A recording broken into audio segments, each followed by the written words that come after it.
losers in the game, we really ain't playing. We regroup up in the Slack chat where the coaches debrief. We be piecing these puzzles, occupy the chunk of the pie. Ain't no lie when we hit the block, helmets casket is top. You be seeing helmet after helmet, helmet after helmet. First place, second place, fifth place, eighth place, 12th place, 15, 16, 20. So many helmets, you got blurred vision, we got too many. Tick your check. Oh man, shit. They got us fucked up. Army, regroup. We pledge always to have that edge. We don't fire warning shots. Competition just dropped. We locked and loaded before lock. Whatever the time, yeah. Do you even correlate? Being the best requires a willingness to outwork your competition.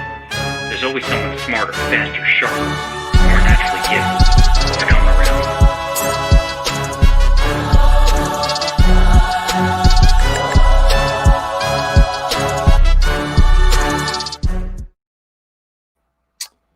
What up, everybody? It's your boy DFS Up North, aka Josh Thomas, my real name. We are ready for the US Open. It is crazy. We have a US Open in the fall. Like, I can't even imagine what it's going to feel like to have the Masters in November. But first, we got the US Open at one of my favorite courses in the world, Winged Foot Golf Club, out in New York. It is going to be a fantastic week. Like, I am so excited. The pros don't know what is going to hit. I mean, maybe they do. This has been called in the past, the massacre at Winged Foot. If you remember, right? Oh, I'm messing with my green screen here a little. If you remember back in the day, this was the US Open that Phil Mickelson should have won. And he blew it on 18, and he gifted, and really Furyk did too. They gifted a U.S. Open title to Jeff Ogilvy. So kind of crazy to think about. It feels like so long ago, but really it was back in 2005. And since 2005, we've had, the course has undergone some changes. We're going to talk a little bit about that here in a second. And we're also going to spend some time talking about MajorsChallenge.com, the podcast sponsor. If you have not played on Majors Challenge with your buddies in our listener league, like, you are absolutely missing out. It is the easiest way to set up a league with you and your friends. And we're going to go over exactly how it works here in a little bit when we head to that section of the podcast where I go and I actually show you how to make a Majors Challenge lineup. And I show you the lineup that I'm making for our listener league. And basically it is if you haven't listened before, you haven't played, it is a site that basically you run your own leagues through, and they do all the scoring. They have live leaderboards, and the scoring is super simple. DraftKings sometimes can get complicated with birdie streaks, and you get points for finishing positions and all that. Major Challenge is strictly a aggregate score. So whichever team has the lowest score overall is the team that wins for the week. And for us this week, for our listener league, which you can join at MajorsChallenge.com/DFS Army, what we are giving away is a U.S. Open Winged Foot flag, a flag from or a replica of a flag from Winged Foot. And here's the deal: I am hopeful. I guess it doesn't matter, but I am hopeful that the winner this week is somebody from the United States of America. So my boy Thorners won a couple of weeks ago. He won the flag from the PGA Championship, and I had to pay international shipping to England to get that to him. But no, it is kind of cool to think about that. That is our reach here with DFS Army is across the globe. We have people winning all over the place. So the winner of the listener league this week will get a free month at Sportsbet Army, and also a US Open flag. And that free month at Sportsbet Army, like, now is such a good time for that with NFL. I know those guys smashed today, betting the unders in a lot of these games that went off. And we again at DFS Army, like, this is the time for DFS. We have US Open golf, we have NFL, we've got showdowns. Like, tomorrow night is I'm recording this on Sunday night, and on Monday night we got 2 Monday night football games, right? So 2 separate showdowns that you can play, and we have all of that content for you.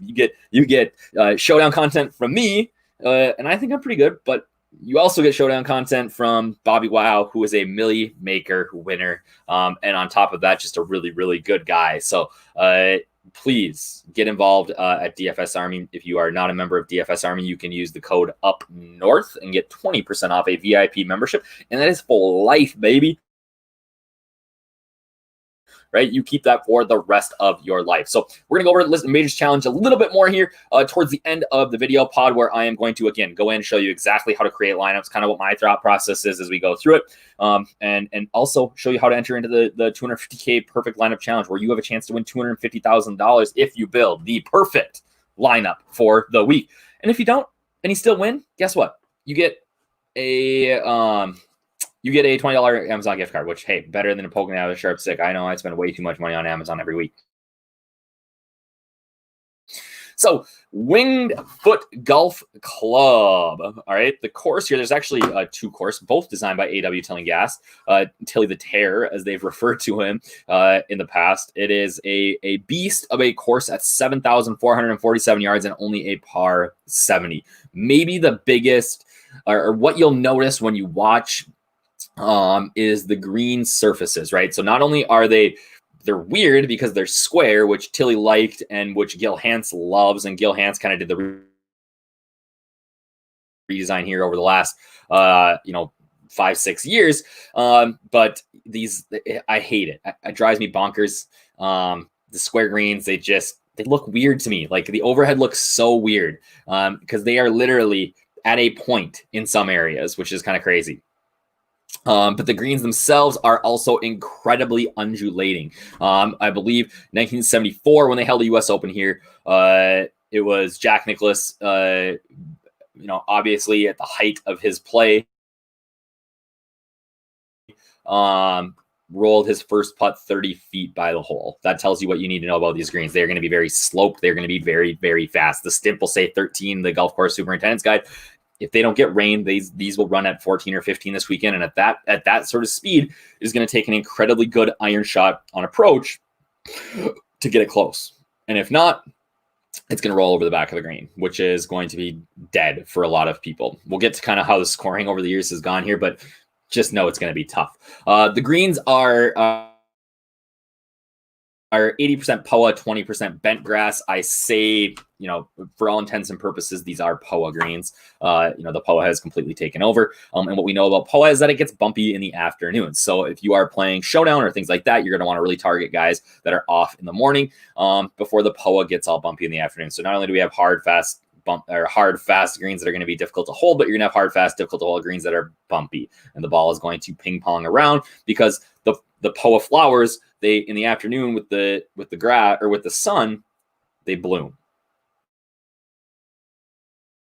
All right. And that causes some bumps in the green. So if you don't know why POA is a little bit, it's not harder to putt on, actually. Because of the variance with it, it actually kind of levels the playing field for bad putters. So yes, we want to look at guys that maybe do, because of how sloped and fast these greens are, we want to look at guys that are maybe good at 3-putt avoidance this week, the guys that, just kind of take their medicine at times. But again, with POA, it does sort of level the playing field because everybody gets bad breaks. The fairways are POA and bent, which we don't see a ton of on tour, and it'll play pretty tight at 0.3 inches, right? So we should see some good rollout here, which does bring in some of the shorter hitters. The rough is, I laughed when I was looking at this last night. I was talking to my wife, who's also a golfer. And I said, when I look at the Golf Course Superintendent site, I typically see, just two types of grass. It's blue and rye, or POA and bent, or maybe just one, like the other week, it's Bermuda. But we have 4 types of, rough here, and obviously all kind of growing together. We've got the Kentucky bluegrass, the ryegrass, the POA, and the bent. And they're growing it at 3.5 and 5 inches. So some of the first cut will be 3.5, some will be 5. It'll be a pretty interesting mix. You are going to want to hit the fairways here. Here's what I love about Tillinghast, and I know that some of like our DFS Army VIPs play Tilly courses on a regular basis, whether it's their home course. He's done a ton of designs. I know that there's one, I live in Minnesota, there's one down in Rochester that one of our subs plays quite often. But Tilly is very, very, very much right in front of you. He is going to show you exactly what you need to do. There are trees on this course. They are not gimmicky. They are just there because they grew there almost. So here's the fairway. Here's the green, make a par. And because of the slope and the difficulty of the green surfaces, par is pretty tough to get. And the length, right? So what they've done actually is they added new back tees on 8, 9, 10, 15, 16, 17, and 18. So this course played tough. over the years, which we'll see in a second. And now they've made it even longer, which is kind of crazy.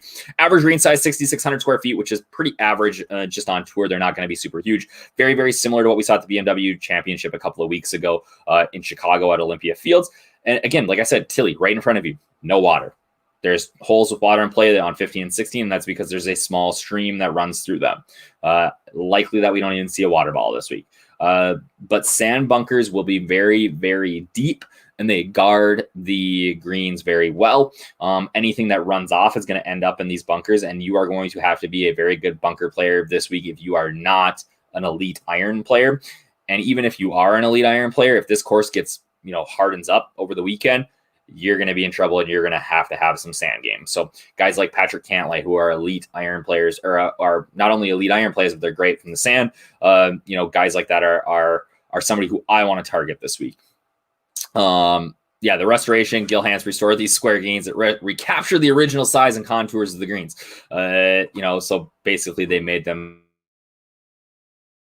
square again, which I think looks stupid, but hey, what I'm sure we'll talk about a lot. But you'll see, if you guys watch this week, you're going to see, especially on the pre-tournament coverage, or even when they're watching it, you'll be able to see on your TV that guys will literally be standing on the green and be at an angle like this, right? See if I can make that a little bit better here. But yeah, they will be tilted to the side. That's how tilted these greens are. And some of them have two tiers. Like 18, there is two tiers on 18's green. And it is like, if you are on the top tier, you are dead. Like, good luck three putting from there. So looking at kind of how the course will be set up right now, that it'll be set up at 7,477 yards. It'll play to a par 35, 35, 70. The yardage for each round of the championship will vary due to course setup and conditions, but they have changed a little bit of the routing this year and changed kind of where holes are. But it's a beast, man. Like, it's not gimmicky. There's not a 280 yard par 3.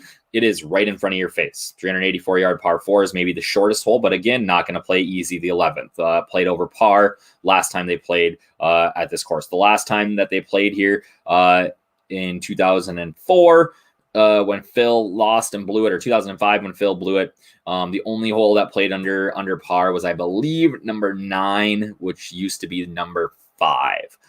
Just in the rerouting, again, they've changed things up a little bit, but it's long. Almost every par 4 is going to be between 450 and 500 yards. So though that long par 4 category, if you are a DFS Army subscriber, we have things sorted out by that. And I am going to use that like it is the Bible, the 10 commandments this week. And I am going to hammer that long par 4 category in the RS. I will sort that thing, and whoever is in the top 10, I don't care if I love them, if I hate them, I am playing them this week, because that is going to be absolutely key here. That sort of being able to play a longer iron into these tough greens is going to be huge. I do think that length will be important, but it's got to be a combination of length and accuracy. So what I'm really going to look for, if I'm just going to put numbers on it, is I'm going to look for guys that can hit it 295 to 305 with 65 to 70% accuracy off the tee. I think that's really where we're going to find this winner. 325 off the tee and in the rough is going to be trouble this week, especially because we will have some back hole or some back tee locations. But you got to remember that this course was set up in the early 1900s. So even if we're pushing these tee boxes back, if you're going too far, you're going to be at a weird angle because they weren't expecting you to play from there, right? So again, just that sort of solid guy who's hitting it, 295 to 305 with accuracy and then hitting a ton of greens. And again, you're going to see in my picks here in a second that's really what my early indications are, what I want. 2006, sorry, I've been saying 2005. 2006, the average score was 74.99. So 4.99, so 5 strokes over par was the average score for the tournament on 18 holes. The only par 5 that I said that played under par was the 5th. They've changed the routing now, that I believe is the 9th. They refer to this event in 1974 as the Massacre at Wingfoot. We talked about the extremely undulating greens, like Jack Nicklaus, arguably the greatest golfer of all time, since these are the most difficult he's ever played. Talked about that huge hump on the 18 that makes it a multi-tier green, and you can we will literally I think it's likely that we could see a guy lose the tournament on 18. Or we will for sure see guys miss the cut on 18. because they 4-jacked it or 5-putted to make a double. The only instructions that Tillinghast got when tasked to design the course was to build a man-sized course. And I'm pretty sure he did. Over the course of this tournament, I believe they played 6 U.S. Opens here. And we know that U.S. Opens always get jacked up in terms of the difficulty, right? They want to identify the best golfer that week. They don't want to, they've been quoted in the past as saying that they're not trying to humiliate guys. They're just trying to find the best golfer that week. And to do that, they need to make the course as difficult as possible. And the USGA has gotten a ton of shit about that over the years, right? The players, Rory McIlroy being maybe one of the most vocal, have not been pleased with some of the setups. They just think it's too unfair. But I really do think that this is going to be a ton of fun. So over those 6 U.S. Opens that they've hosted here, this will be the 7th. There's been one player that shot under par, technically 2. But in 1984, I believe it was, Fuzzy Zoeller shot 4 under par. So did Greg Norman. They went to a playoff. Zoeller won by shooting even par, so he stayed at -4 for the tournament, whereas Norman shot 5 over for the day and ended up, I guess, if you were to count all of their scores together, being over par for the tournament. So yeah, Fuzzy Zoeller is the only guy that's shot under par here in 6 tournaments, which again tells you all you need to know about Winged Foot. It is going to be a beast. You see the picture I have at the top here. I gotta point the other way, right? Does it show up like this? There we go. It's popping backwards on the screen. You can see those cavernous bunkers, right? Like if you get if you are over here in this bunker, right, and you get a bad lie and you plug into the face here, like you're dead. And I get that this is a practice screen over here, but you're dead. You are in the face here. You are dead to rights. So it is going to be an incredibly difficult golf course, and one that I for one am super excited to watch. So how this pod works is now I do the 4-ball section where I tell you my 4 plays, my 4 fades, my 4 punts, my favorite play from each salary range of 10K, 9K, 8K, and 7K.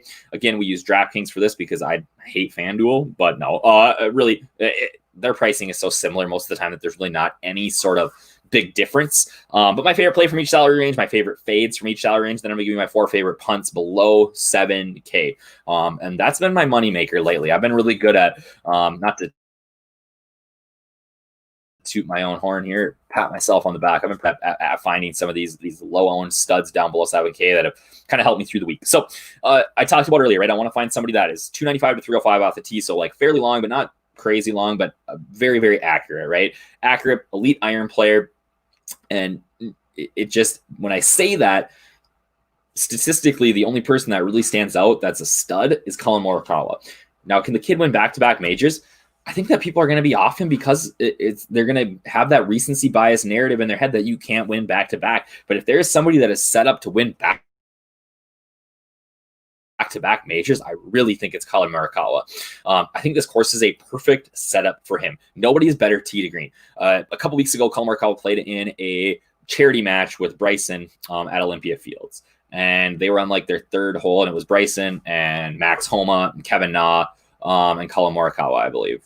Right? I think that's who it was. But Morikawa hit his 4th fairway of the day in a row, and they just go, oh, geez, weird. Colin hit another fairway.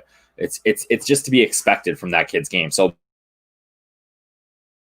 him being in position A every single hole is going to have him contending in a lot of tournaments like this. He is 10,000 even, and are really my favorite play above 10K by a pretty far margin. Like I think his upside is so high. And not only the greens being POA sort of levels that field, but the huge undulations do as well. Because really you're just trying to get it close. You're not trying to make a lot of these putts. You can 2-putt every green out there. I'm sure that the pros will say that this week, that they would be very, very happy with that. And that's, Colin has 3-putt avoidance is not a great stat for him. No matter how you cut it, he's not a great putter, but my hope is this week that he can avoid that a little bit. And again, he's just been playing such good golf. So I am so high on Morikawa this week. I think he's in for number 2 in a row here, which is crazy. And it's not something we've seen in a long time. So my 10K fade, fading the hottest golfer on the planet, like, yeah, probably. Unless his ownership is really low. The thing is that in our heads, we have things a little bit skewed because DJ started out with all of the strokes last week. So yeah, he won the FedEx Cup, but he actually finished 5th in the strokes play, which in a 30-man field, yeah, I mean, 5th is good. But he struggles off the tee at times. If you watch the first 2 rounds, like, he was terrible. He hit 2 fairways in round 2. Him and Claude Harmon were able to get together, who incidentally, Claude Harmon's grandpa was the longest running club pro here at Winged Foot. And Claude and Butch Harmon are brothers, if you guys didn't know that. Both swing coaches, which their dad was as well, and their grandfather. But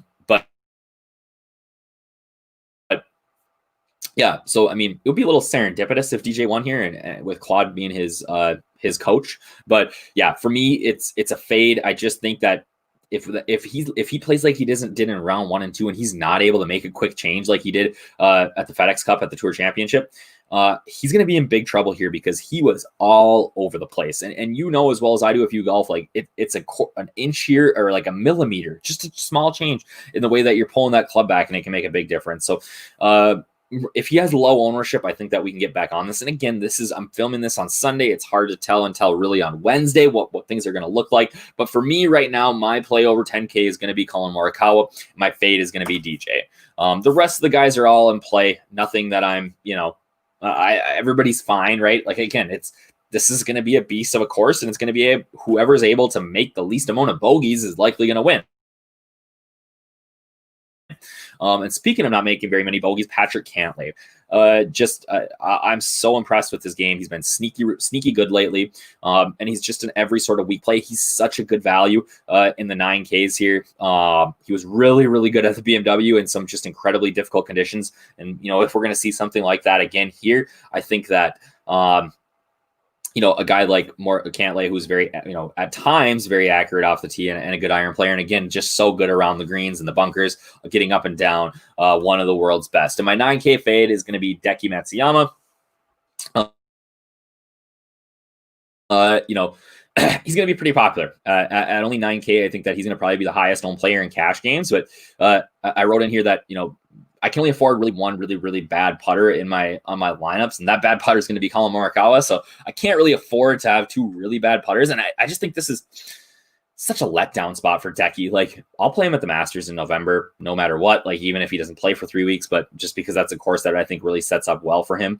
But this is, in my opinion, not a course that is going to be a good fit for him, and likely at high ownership in the 9Ks, somebody that I'm going to be off. As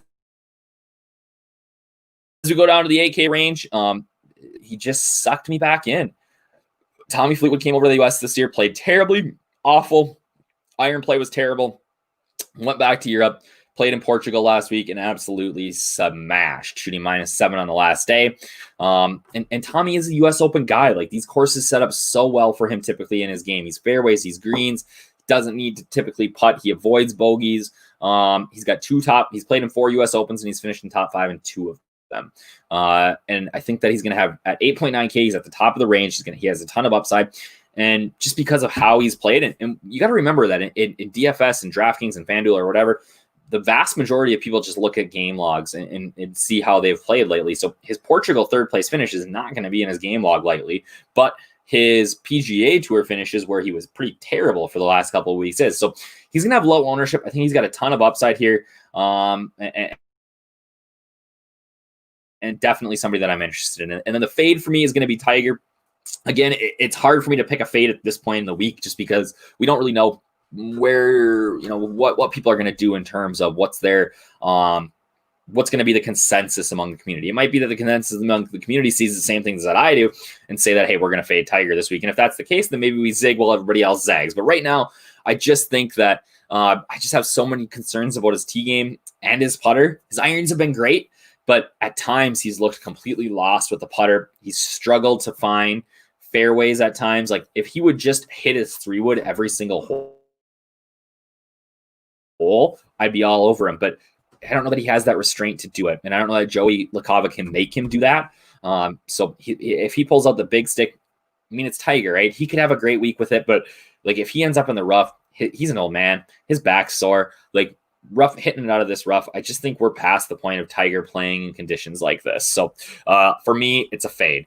I haven't done this before, but my 7K fade is going to be the entire range.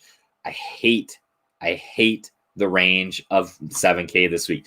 There is just so many. I wrote, I like Casey, I like Matt Wolf, but the rest I'm fading. It's just full of golfers who are high in the official world golf ranking, who aren't playing well, or guys who are playing okay but are just terrible course fits. So for me, again, I hate this. I hate this range. I'm not going to play barely anybody. But the one guy I am going to play out of 7K is Marty Keimer. Like, the guy is on fire right now. He had back-to-back top 3 finishes on the Euro Tour. He's leading the European Tour on the year in strokes gains. He was lost, man. Like, his game was terrible. He was shooting 80 in back-to-back rounds. And now he just looks like the Keimer of old. I do have some concerns about his putter, but at 7,100, like, if he makes the cut, you're golden. And I think he's got upside to win. So I really, really like Keimer this week. But like I said, the rest of that 7K range, like, I have no interest in. So for me, what that kind of tends to be is now that fires me into more of this, like, stars and scrubs type of build. So really hammering that 6K to low 7K with Keimer, and then lots of mid-tier, like that Cantlay 8.9K or that Fleetwood 8.9K Cantlay up to Morikawa. So I'm kind of going to live in that like 9 to 10K range and the 7.1K and below, and not have as much exposure to the guys that are way above 10K and those guys in the middle at 8K and 7K. My below 7K punts, there is like, the field is so stacked. It is a DFS tout's dream of players that are below 7K, because it's all these guys that I've been just waiting to hammer now get into the U.S. Open, right? Because we have the U.S. Open qualifying. They gave a bunch of guys in the Korn Ferry Tour invites this year just because of the COVID stuff. And, the first guy that I'm start with is just somebody that's been playing extremely well, Mackenzie Hughes. He's not super long, he's not super accurate, but his game has just been steadily improving. And I like, we always talk about in the fall swing, or not in the fall swing, but in the FedEx Cup, you want to ride guys that are kind of playing well. And Mackenzie Hughes he's an elite putter. He's the best short game on tour. So even if he's missing greens here, I have no question that he's going to be able to get up and down for par on a lot of these holes, even when there's some guys, like if there's Sung Jae has a 25 footer, he's not making it, but Mackenzie Hughes steps up and makes 25 or has a 25 footer. My assumption is that that's probably going in the hole because he's that good. And at 6,900, it's an absolute steal. So I love Hughes. Sam Horsfield, forgot the eye there, crushing on the European Tour. He had 2 wins in 3 events earlier this year. He's playing great. He's going to be under owned. There's going to be guys that they're going to talk about. They're going to hear about Rasmus Højgaard, who's a great player as well, but Horsfield's actually played in the U.S. Open before. He played last year in the U.S. Open. He's a guy that plays on the European Tour, but he grew up in Florida. So should be comfortable coming stateside. I know sometimes guys come over here and it's one of their first experiences ever coming to the United States. So I really think this is a great spot for Horsfield. He's an elite player, an elite iron player, and just somebody that, a great putter too. So somebody that I'm going to be on. Everybody knows I love Bez. And he was playing some really good golf here at the end of the FedEx Cup before he got cut. I think this course is a great setup for him. He's an elite iron player. He can putt. If he can keep it in the fairway, he's going to be in great shape. So Bez at 6,500, I just think is an extreme value. And then Will Zalatoris at 6,700. You'll hear his, if you follow along on Golf DFS Twitter, you'll hear his name a ton this week. And you got to understand that, again, like golf Twitter is only maybe 20% of the people who play that's that sort of reach. So everybody's going to talk about Zalatoris this week. And his ownership will come in at like 8%, right? Because you got to remember, in these big contests, like the vast majority of people don't care what golf Twitter says. So, sometimes I catch myself being like, oh, everybody's going to play him. And then I look at the ownership projections and I'm like, oh, okay. But the guy's been a stud for a while now. Korn Ferry stud. He's been absolutely on fire. He's elite tee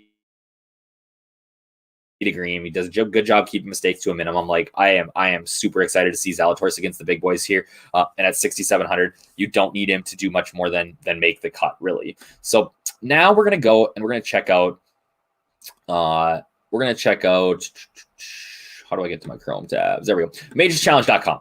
I'm going to show you how to join my listener league. So if we go to I'm just going to go to the main page here for Majorschallenge.com.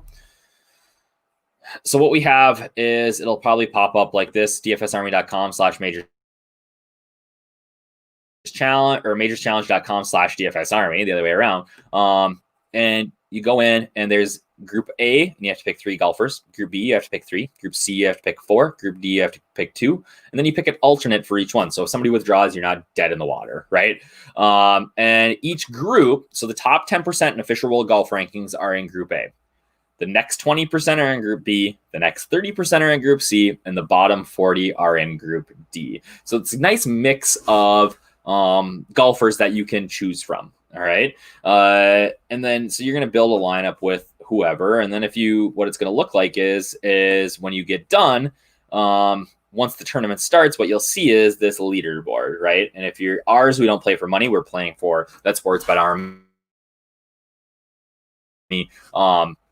That Sportsbet Army month subscription and the flag. But you can see that Brian, doing stuff. My boy, I think he had a good day in football today too. -124. So he won by 1 stroke. You can see his entire roster here. Play DJ, Ram, Webb, Scheffler, great play. Xander, great play. And as you kind of scroll down, you can find everybody else. So Lunas, did I not play last week? Did I put a lineup in? Ofta. But yeah, that's how it looks. And then if you were playing so you can set it up. If you are a commissioner of a league, so you can set it up that you want to say okay, every stroke is worth $1. That's I play in a league like that. Every stroke's worth $1. And if you are behind, so if this league last week was for every stroke was $1, and we'll talk about Kangas. Hey, he's the one who has the Tillinghast course that he plays. So if Al was playing, we were playing for $1, he was at -104. The winner was at -24. So he would owe the pool $20, right? And the winner would collect, or the commissioner would collect from everybody and then give it to whoever the winner is. Or, and typically if you maybe you pay out 4 spots, so it'd be, everybody would pay up to this 4th spot, meaning that if you're at 118, so Al would owe only $14 instead of $16. On the side here, you can see the leaderboard in live updates. And you can also see how many teams have that player. So if Patrick Reed's making a run and you have him, you go, oh, sweet. Yeah. Only 6 other teams have him. So you're in good shape. Again, you can play in our listener league. You can build your own league, invite your friends, whatever you want to do. Like I said, it is super fun to play in.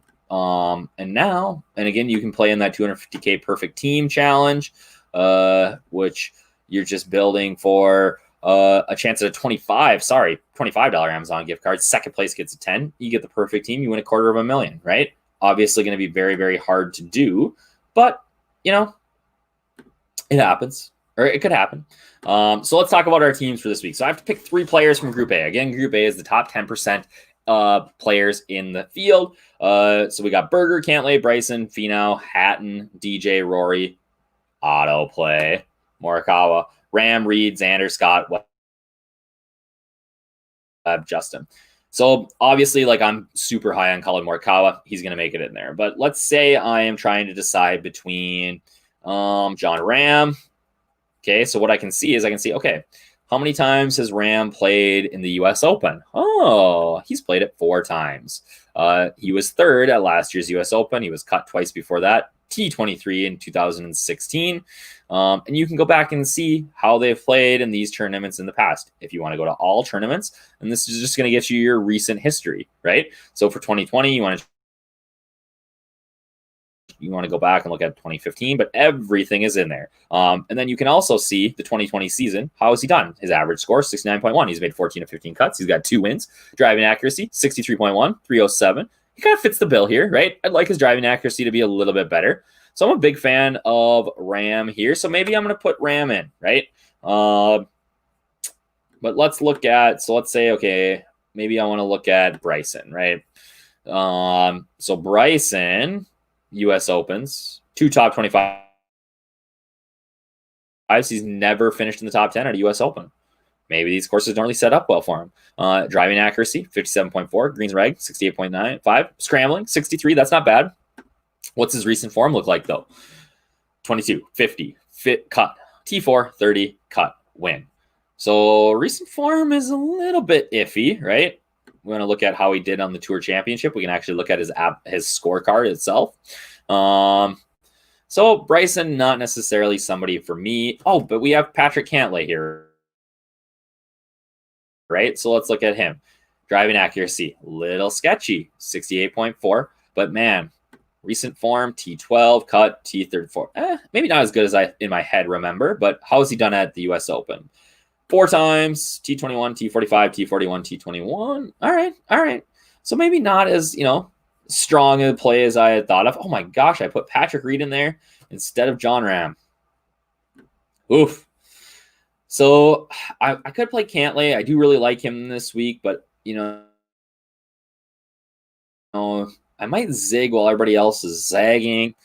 What has, let's see what Finau's done at the US Open over his career. 1 top 10, 2 top 25s, was cut last year. Not a great setup for him. Let's look at JT. 5 US Opens, 1 top 10. Man, the US Open, the studs really struggle at the US Open at times. DJ, what's DJ done at the US Open? He's played 12. He's got 1 win, 35-3, 1 cut, 2. Gosh, DJ without a beard looks weird too, huh? I tell you what, I am going to play. Don't play Xander this week. He's all putter. The rest of his game's trash right now. What's Scotty done? Scotty's an elite major player. 7, cut, 18-4, 9, 45. Recent form in tournaments, T25 at the BMW and tough. Man, he was in much better shape. He shot 5 over on the last round. You know what? I'm going to get a little funky here, and I'm going to play Scott. Just because, again, I'm going to try to zig while everybody else is zagging. And then my alternate's going to be Cantlay. As we get into the next group, we got Answer, Casey, Dave, Fitzy, who I think is kind of interesting. I'm going to auto-click Fleetwood in there. I said I was going to be off-decky. I think Chez is interesting. Man, playing Tiger in Group B, I don't mind that either. But really big fan of Victor Hovland and his game recently.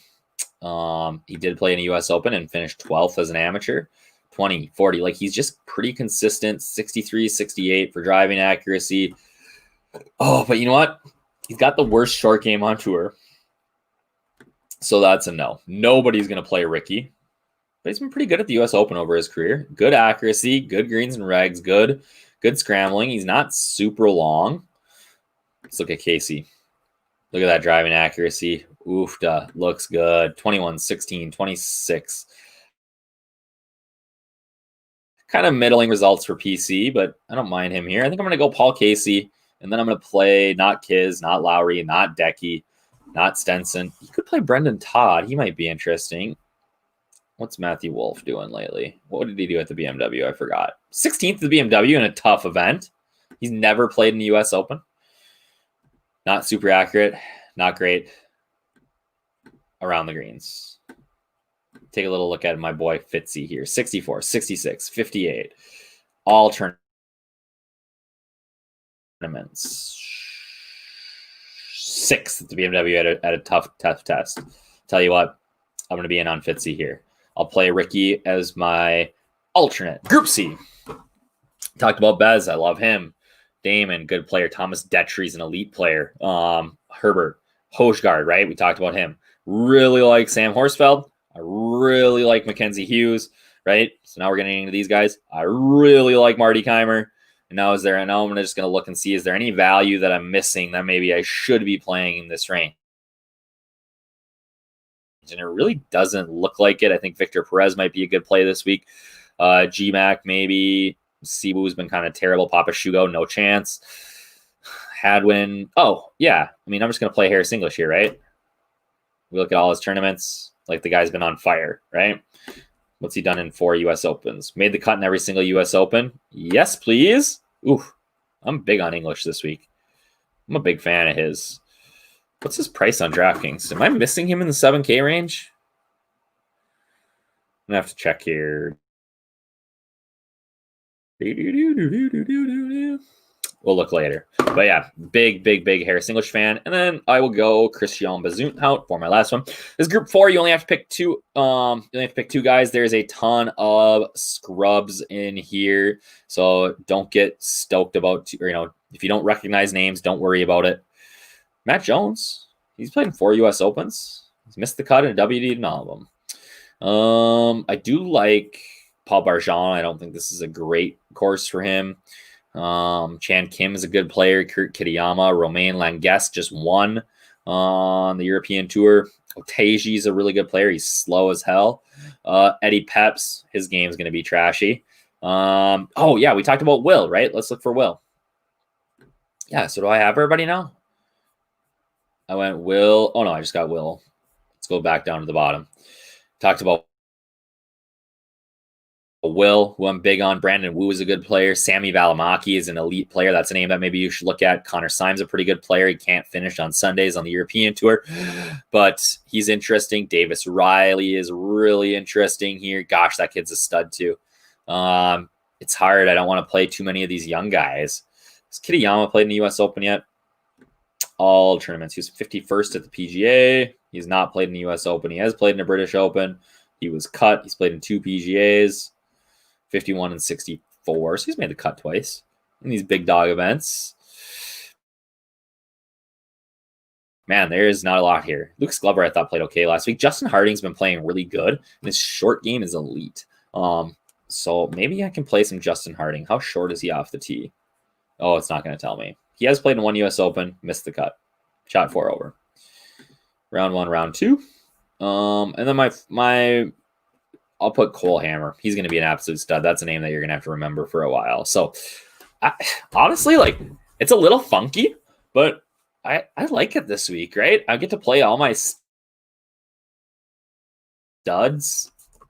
guys that I don't ever typically play, because they're not in major PGA Tour events all the time for cheap. So yeah, I'm definitely intrigued by these guys. So again, majourschallenge.com.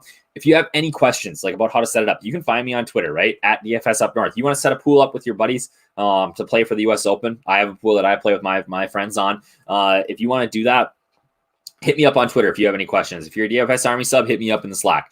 I will walk you through step-by-step everything that you need to do, things that you need to know. We can go over the commissioner tab. I actually have on DFS Army. I'll try to link that in the description here at the bottom. Talking about exactly how to set up your own league on here. And actually, I think if you click the how to set up your own league, it'll bring you right to that video when you were at majorschallenge.com/DFS Army. U.S. Open week. We'll have tons of content. I will have my cheat sheets out. We will, everything will be up this week as fast as we can. Obviously, football kind of throws a wrench in some of my time to do some of this stuff, but we'll have notes up on Tuesday. And then Wednesday night, we'll be ready. U.S. Open on Thursday. We'll get U.S. Open all day on Thursday, and then Thursday night football. Like I said, sports at this time of year, it just doesn't get much better.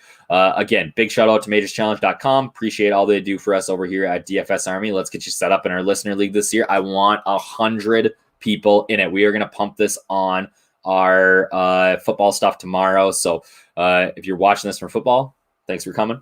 And we will see you guys soon. Thanks, guys. Bye.